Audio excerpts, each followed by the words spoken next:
Welcome to another episode of the Career Report. We are your hosts, Tim and Christina Madden. Hey, we come to you, try to come to you more days than not during the week. Hey, to help you level up in your career in corporate America. So whether you're looking for a new job right now, just want to see what's happening in the marketplace, or you're trying to level up your leadership, or maybe you're starting a new job opportunity.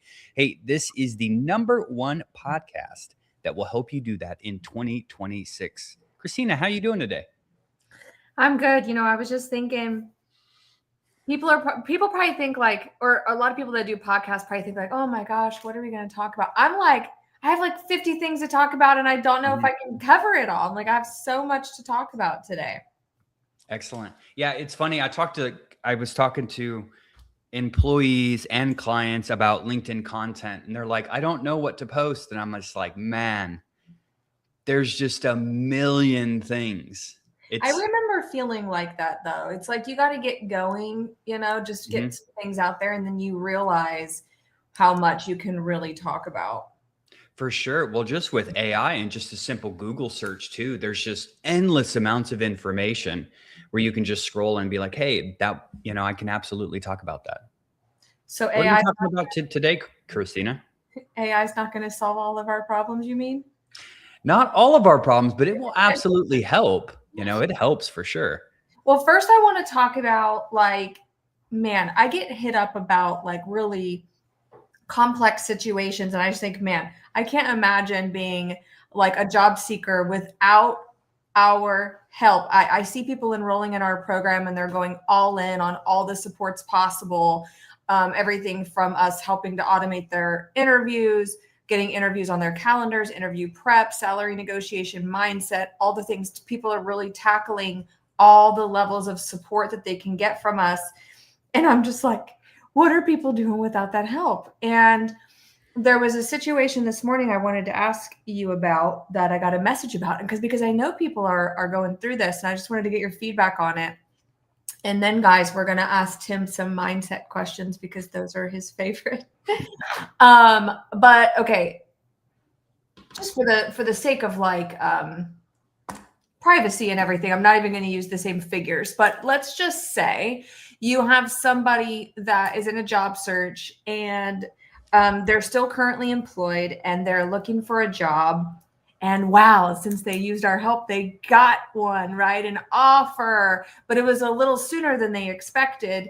And their contract where they're currently at is not up until March. Okay, so we're in January. It's not that far, but just far enough that it's like the sign-on bonus with the previous company is really high, higher than $30,000. And so the person is like, oh my gosh, like I haven't communicated that with the current company that I've been working with on this offer. And I'm afraid they're going to be upset, but also obviously it's not ideal to have to pay back your sign-on bonus. So what do we do, Tim? Many options. Number one, I need to know more about the situation a little bit, but here's what I would say. These are all of the options. Number one, we try to push the start date till the beginning of March. It's very reasonable that senior leaders in corporate America, hey, I get it. When you make 50K, putting in a 2-week notice is reasonable. When you're leading global teams at a VP level, man, I'm not saying, right, like 4 to 6 weeks, I think is reasonable to put in a notice just because you're handing off so many different things. So I think that's fairly common. So number one, ideally, would be we push the start date to March 1st as we're wrapping up. We would say something like, hey, Christina, thank you so much for that offer. Really appreciate it. As you know, I have just a tremendous amount of responsibility here. The executives rely on me for so many things. I have current priority. Would it be okay? This, right? Number two. Now, hang on. I want to talk about this for a second, because the average person, right, would be a little bit scared of like, does that jeopardize my offer in any way? And what if they didn't even know I was employed? Then what? You know what I mean? They probably know you're. Well, yeah, this is why I say I need to have more information on this, right? But just generally, that's what I do.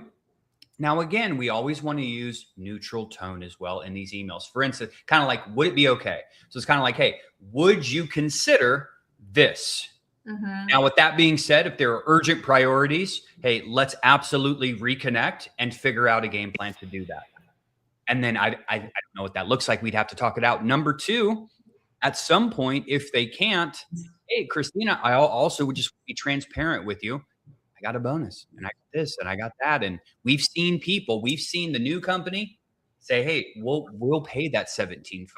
If you can start in 2 weeks, we'll pay that 17.5. Again, see what's the level of severity of this position? How much are they losing by not having this person? So by getting this person in there 4 weeks sooner, they might be able to, they're like 17K, we're going to pay that. Let's go. Well, to add salt to the wound here, the offer's coming in a little lower than they anticipated. So he's in a position too where he needs to negotiate it higher, and he feels a little, blindsided, undervalued here. So there's a couple things, but this is why, guys, I bring this up because this is why you need to have help from the beginning of the job search all the way through salary negotiation, because you're going to get in your head. You're going to be scared. You may not have the communication skills that work at this level, or maybe you do. You're so in your head that it doesn't even, you just can't clearly communicate it. But the good news is there's offers on the table, right? Yeah. That's a whole nother training, is the offer thing. You can always get more money. Again, it's how well you did. While we're on this topic, what's one of the craziest negotiation situations you've ever seen that came out with like the candidate in their favor? Many. This one I always remember is of relocation. The company literally said 6 times they weren't going to relocate someone from Tampa to New York City. CFO, I'm telling you, hey, we can't offer it. We can't. All the interviews say we can't. We're just reminding you we can't offer it. They gave her an offer at the top of the range, but she really wanted the $20-something thousand of relocation, right? With that being said, what happened was when value exceeds price, people move. That's just the reality. How many, I've seen so many times people say, we can't get it done. We can't get it done. But what happened with her is we asked so many different ways. And then we finally said, they were going to give her 60 days to move up there. But this company needed a CFO. All of their stuff was jacked up. So we literally took this negotiation route. If I could be there in 3 weeks, because you're dealing with ... and I could solve this for you sooner than expected, and likely you can save this amount sooner than later, would you consider? Oh yeah, they would. $25,000. So it just goes to show you, right? There's always a way to make the deal. Right. Mm-hmm. The problem is if you're not a skilled negotiator and you don't know all of these things, I can see why it's just very overwhelming. Or you're lacking the confidence or don't really understand your value proposition, and you're already sort of settling, beat up in the marketplace. Of course, you're not going to feel like you can say those things. You're so internally lacking confidence that, of course, that wouldn't feel safe and comfortable. Yep. For the most part, would you agree that the candidate has the upper hand because they're solving the problem and they have the value? The candidate has the upper hand. It just depends. There's so many situations. Imagine this. It's my dream to work at Meta, hypothetically. Who's going to have the upper advantage now? It's going to be the company. You know what I mean? Because that's what drives me. So it really just depends. I agree with you. If you're able to negotiate, if you're able to convert interviews into offers, bridge the gap, tell them all of the ways you can make them lots of money or save money, you're always going to have the advantage. The problem is not a lot of people know how to do that, unfortunately. Okay. And then most people have imposter syndrome that appears from now and then. Yeah, I made a post that got a decent amount of traction. And then Derek called me this morning with another thing I just want to share with anyone who's listening to this podcast. I'm looking at going to Vanderbilt for a doctorate degree. That's like a top 20 school for the program I'm looking at. They have very high standards. So I'm like, am I going to be good enough? Now I'm looking at my test scores. I'm like, hey, but I've done this. And I'm like, man, and it's funny because a Navy SEAL who's been out of the military for about 5 years and had a tremendously successful career in business is talking to Derek this morning saying, I just don't know. I just don't know if it's possible. And me and Derek were joking. It's like, did you think passing Navy school was possible? Did you think this was possible? So it just goes to show you, Hey, if you're struggling with imposter syndrome, it pops up for everyone, even the most successful people. It just really does. Tim, if you want to head on over to LinkedIn and send me a DM recode, I can help you with that. Because I don't know if you know this, Tim, but I removed imposter syndrome from the Madden dictionary and the Madden vocabulary. I know this is coming as breaking news to you right now. But imposter syndrome, guys, that's not even a real thing. That's just a fancy word that people have decided to use to give a name to something that makes you uncomfortable just because you've never done it before. And then this current identity of yours starts to negotiate with an old identity or negotiate with old belief systems and patterns just because you've never done this new thing before. And so stop negotiating, with your old self and your new way of being. It's just a little bit of doubt and fear, which can be alchemized to excitement with the new thing. But we're out with imposter syndrome in 2026. Nobody has a syndrome of said imposter. You've just never done the thing before. Yep. And man, we have talked about this a lot. Well, speaking of all this, it's just it's difficult. Speaking of all this from a mindset standpoint, and not in regards to job offers and money and negotiation or anything like that, but you as a CEO or somebody who's deciding to do something new, like what we're talking about, how do you make decisions when you don't have all the information in general? Know that you're never going to have all the information. One of the most important things, and sorry, I was looking for what that Navy SEAL specifically said. I was trying to hear you. Here's the thing. In officer candidate school in the military, they teach you to make a decision. Okay? I would wish you have all the information. Most of the time you're not. How can you make a decision based on the information you know? Because right now, think about this. I'm going to go way out there, but if people are shooting at us and I am a military officer and I know it's coming from this way, you just have to make a decision. Are we going right? Are we flanking them? Are we retreating? Are we pushing forward and bounding? I don't know what the correct answer is, but I do know this. You better not just sit there because people will die. So I feel like you're not ever going to have all the information. And then here's the thing. The decision might change over time. We may make a decision right now to do this, and then in the future, we may uncover some more information. But what stalls people is not making a decision. That's where all the dreams are lost. Man, just everything. Just not making a decision. We talk to so many people, right, that choose not to move forward with had another guy I'm talking to today, Christina.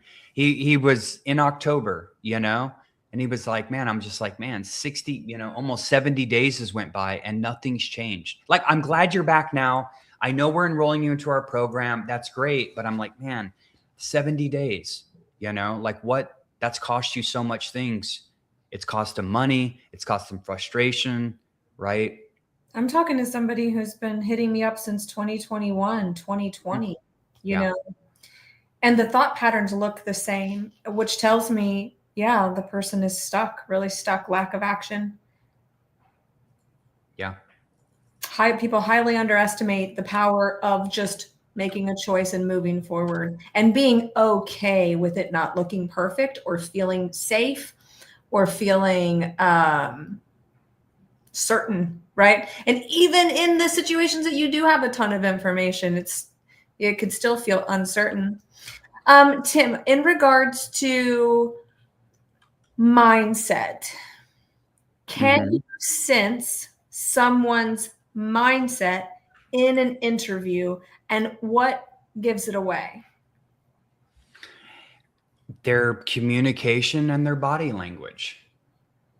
This is the biggest thing that people don't realize. They remember when they were in a bar when they were young or at a house party trying to talk to a girl. What does everyone do? Or the girl trying to talk to a guy. What does the girl do? Let me put on my lip balm. You know what I mean? Let me take out my makeup. Guys going to the bathroom. You know what I mean? And the reality is, do you care about yourself? And the reality is, if you can't show up looking sharp, whatever you think sharp is, right? At the beginning, it lets me know that you don't care about yourself, which means you lack self-confidence. You may not think you do, but you do. It's just the reality. Like if you don't take care of yourself, you lack self-confidence, unfortunately. So number one, I'm looking for that. And number two, I'm looking for how are they communicating? There's just powerful language that you can use. Are they smiling? Are they energetic? Do they actually say, I can help you? That's what I'm looking for. And those skills are so rare. And I always tell people, like, forget your skills for a second. Just forget your skills for a second. If you can do these things, you're already going to be heavily across to other people, just so much farther ahead. I really do believe that. If you guys are listening to this and you have more questions about that specifically, I think tomorrow what I'm going to do, Tim, get ready. We're going to do like a quick little interview role play on the pod. I don't think we've ever done that. So we'll do like how to build rapport, how to communicate, and a little bit of body language and confidence so you can see what it looks like. And we'll do that. That'll be fun. Tim, what internal shift do you see when someone is actually ready for the next level of their life and career? They know they don't know what they don't know, and they know they need to get help. Any successful person out there knows. Like I talk to people all the time where they say, hey, Tim, I'd love to move, I'd love to schedule a meeting. I might move forward with you. I'm just not sure, but I really just need to figure out what I want to do next. I really just need to figure it. That's probably the biggest thing that holds people back. I really just need to think, what do I want to do next? And I'm like, brother, sister, if you knew, you would have known 3 years ago, right? Like, what tactic or strategy or blueprint or roadmap are you going to follow so that you know what you want next, right? You don't have one. So that's the real thing that I think holds a lot of people back just right there is like, they don't know what they want because they don't know the questions to ask themselves. So you think the biggest internal shift then for somebody when they're truly ready for the next level is they've had a moment where they've thought about what they actually want. They've thought about who they are, what they want, where they're going, what the target is, and they've realized maybe they need help to do those things.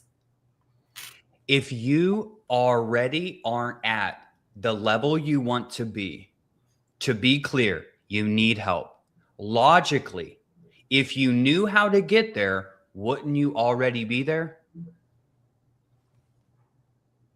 Right?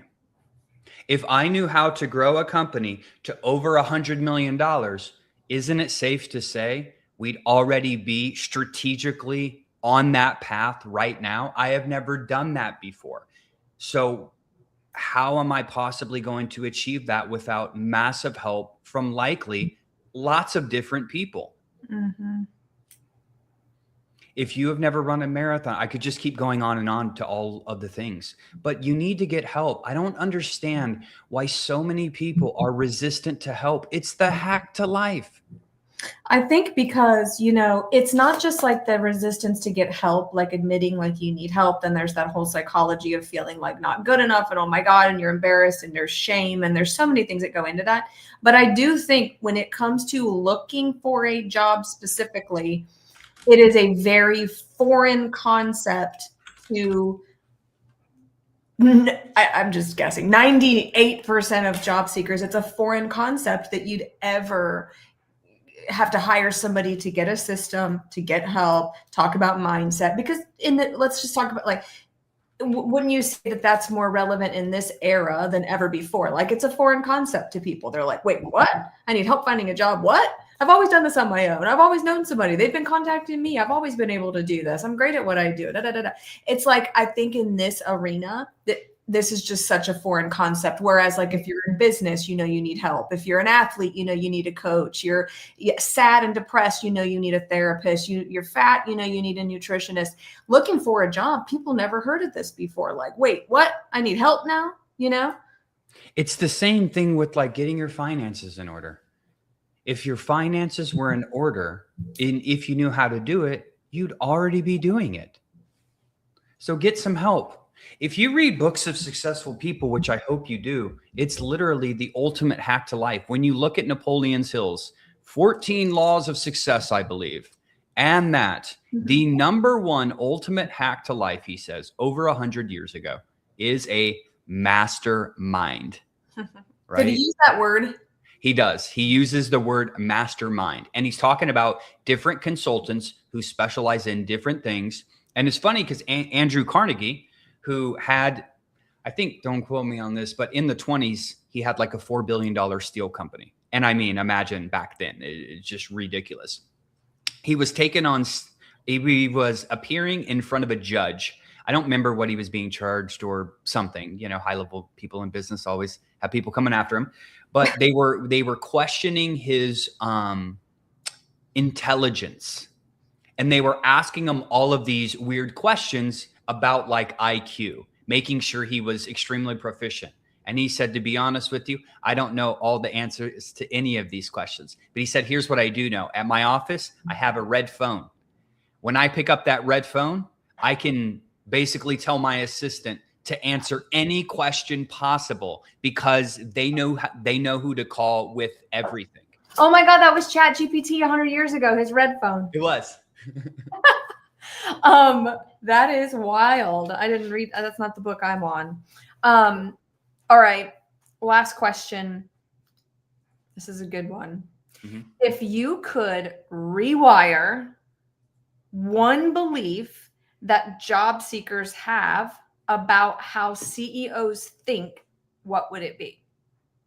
That's a good one. If you could rewire one belief, I know what I would say to that, but I'm going to put it on you. If you could rewire one belief that job seekers have about how CEOs think, what would it be? That they only care about the results. So to talk about anything else is not good. So if you're in front of a CEO, they're thinking of how to grow their company and how to save money and how to serve their clients better. So that's the biggest thing. You know what I would say to that? What's that? Well, yeah, so that's the most important in any interview conversation, like what Tim's talking about, is you just got to reframe everything you think about this interview and just focus on solving the problem. Mm-hmm.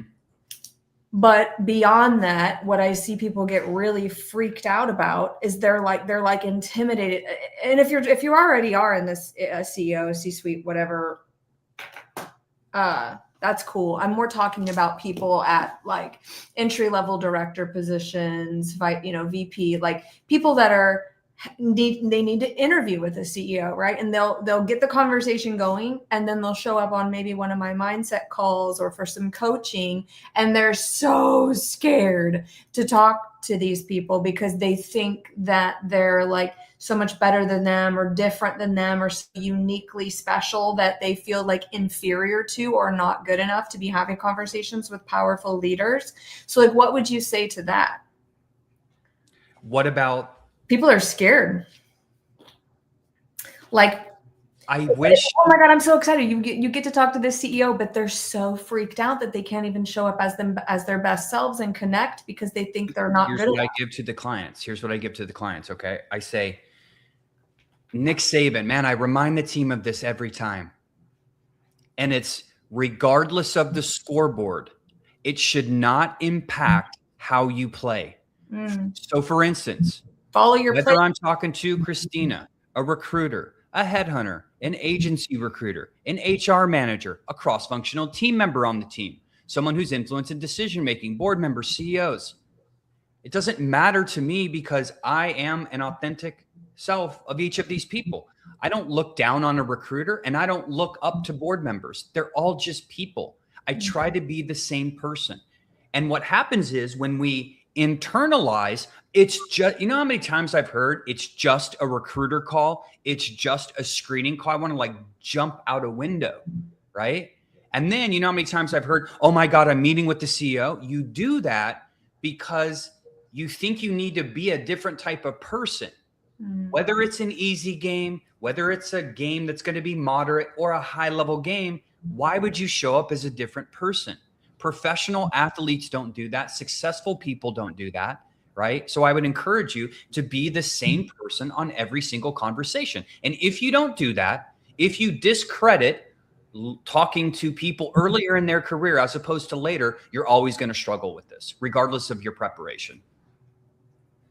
Guys, I love the way that he put that. And really that should help like relieve the pressure a little bit, because now you just, again, get to focus on your skill set, who you are, what are your values, how do you communicate, and just show up as that person day in and day out. Even when you're on no calls, show up that way in your content, to your family, to your friends and your community. Really, really work on putting the reps in on showing up as yourself, and getting more working on your getting more razor sharp in your messaging and your authenticity. And super important, super important. And people can feel that, guys. You know what I mean? So like, if you take nothing else from that, let it be that like, you can't really fake it till you make it. Energy is felt, and confidence is felt, and true authenticity is felt. So really, really think about like who you are. What's your message? What value do you bring? What do you live by? What do you want? Yep, absolutely. And if anything else, make it less about you and more about that other person. You know, the golden rule of selling yourself. Stop talking so much about yourself and make it about them and their problem and how you can serve. So important. Aye, aye, Captain. I think that wraps. All right, everyone. Thanks for tuning into the Career Report. We will see you back tomorrow. Until then, have a great day. Bye, guys.